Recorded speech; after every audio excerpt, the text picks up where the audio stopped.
Assalomu alaykum. Millatimiz illatlari loyihasi doirasida bugun sizlar bilan korrupsiya to'g'risida gaplashamiz. Korrupsiya 21-asr ixtirosi emas. Uning tarixi hokimiyat paydo bo'lishi bilan boshlanadi.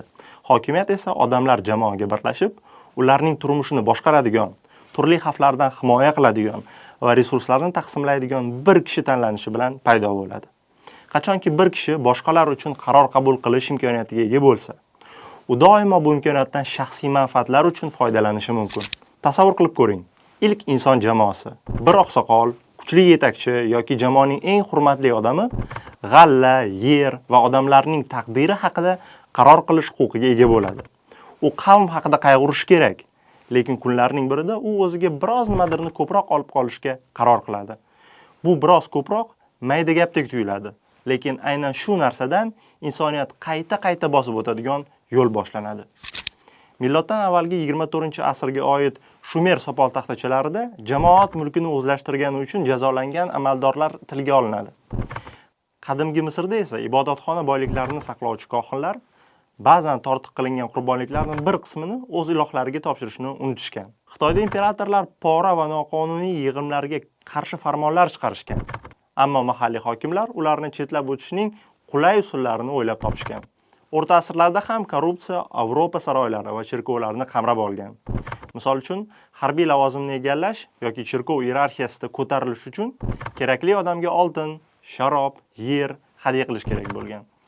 Uyg'onish davridagi Vatikanda simoniya, ya'ni cherkov lavozimlarini pulga sotish gullab yashnagan. Ammo korrupsiya faqat oltin to'la sandiq yoki naqd pulga to'lgan chimadan emas.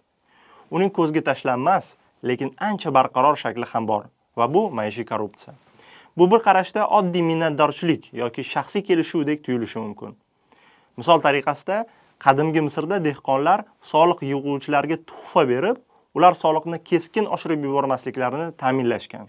Mesopotamiyada kotiblar fuqarolar o'rtasidagi kelishuv va bitimlarni tez yozib berish uchun qo'shimcha haq olishgan. Xitoyda esa kichik amaldorlar arizani navbatsiz ko'rib chiqqani uchun choy pullari olishgan. Bugun bu amaliyotning qiyofasi ko'rinishi o'zgargan bo'lishi mumkin, ammo mohiyati o'sha. Shifokor yoki o'qituvchiga alohida e'tibor uchun berilgan sovg'a. Maktab va bog'chada ta'mirlash uchun yig'im. Inspektorga jarimani rasmiylashtirmaslik uchun minnatdorchilik. Bu albatta biz ko'radigan yangiliklardagi shov-shuvli millionlik, milliardlik poralar emas. Ammo afsuski, aynan shunday mayda korrupsiya poydevorni asta-sekin yemiradigan suv kabi kelajagimizni yemiryapti va kundalik madaniyatimizning bir qismiga aylangandek. Xo'sh, bu illatimizni sabab va ildizlari qayerda? Psixologiya bir nechta sabablarni ko'rsatadi. Birinchidan, hamma shunday qiladi effekti.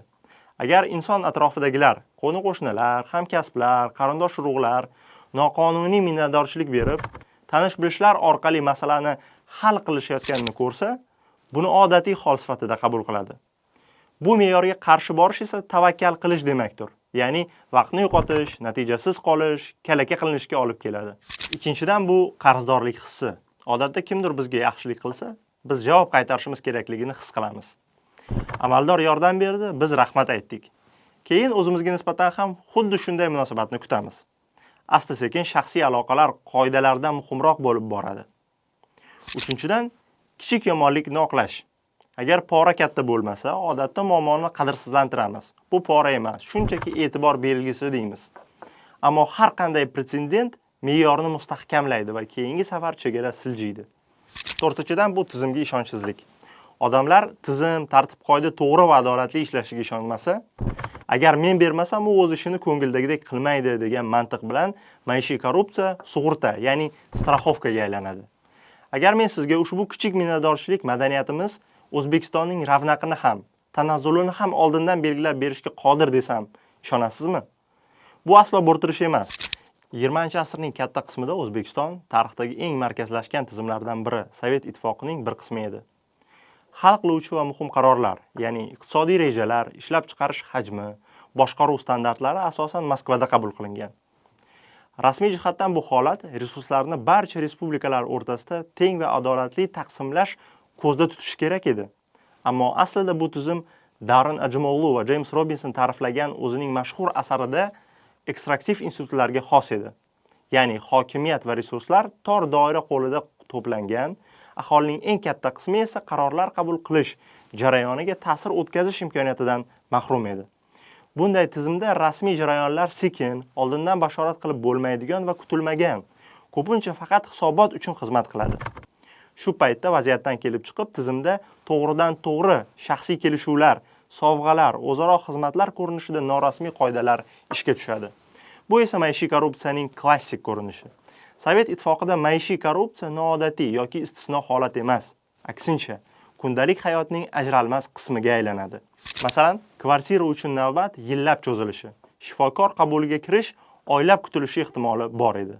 Ammo tanish-bilish yoki kichik minnatdorchilik bu jarayonlarni keskin tezlashtirishi mumkin edi. Bu holat pora sifatida qabul qilinmagan, balki tizimda yashash va unga moslashish qobiliyati, mahorati sifatida qaralgan. Ittifoqdosh respublika sifatida O'zbekiston uchun ham ushbu yashash modeli Sovet ittifoqining istalgan davlat kabi tabiiy holat edi.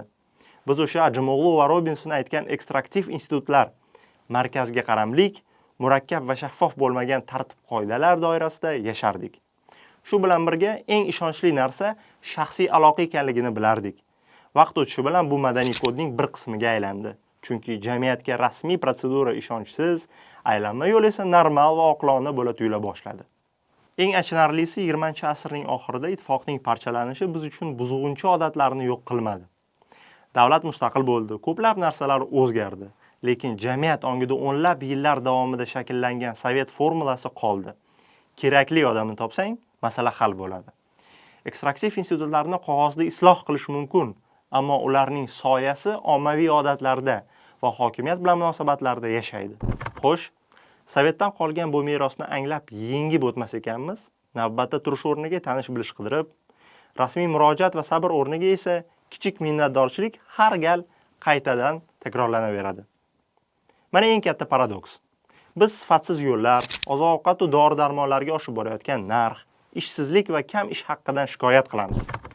Ammo shu muammolarni vujudga keltirayotgan va oziqlantirayotgan tizimni har kuni o'zimiz qo'llab-quvvatlaymiz.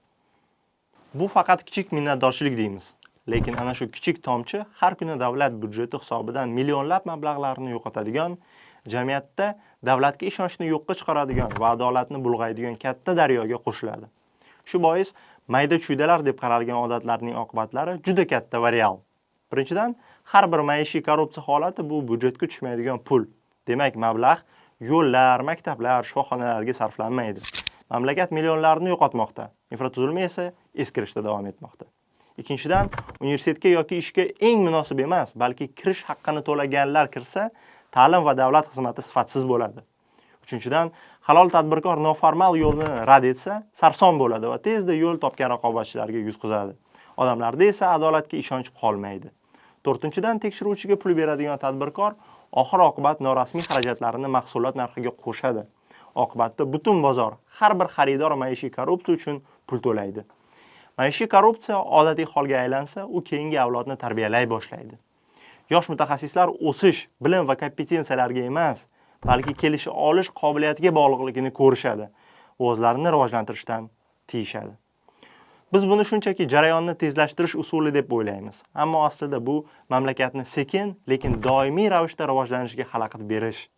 Xuddi butun dunyo olg'a intilayotganda biz har kuni tormoz pedaliga ozgina bosib turganimiz kabi. Xulosa o'rnida har bir inson odatiy, o'rganib qolgan tartibining bir qismi bo'lishdan bosh tortib, uzoqroq va murakkabroq bo'lsa-da, to'g'ri va halol tartibni tanlasa va eng muhimi, qachonki biz kelajakni barbod qilish ko'nikmasini yashash qobiliyati deb hisoblamay qo'ysak, mamlakatimiz ijobiy tomonga o'zgara boshlaydi. Maishiy korrupsiya bu faqat mansabdorlar va idoralar bilan bog'liq muammo emas. Bu jamiyatimiz oldidagi yetuklik sinovidir.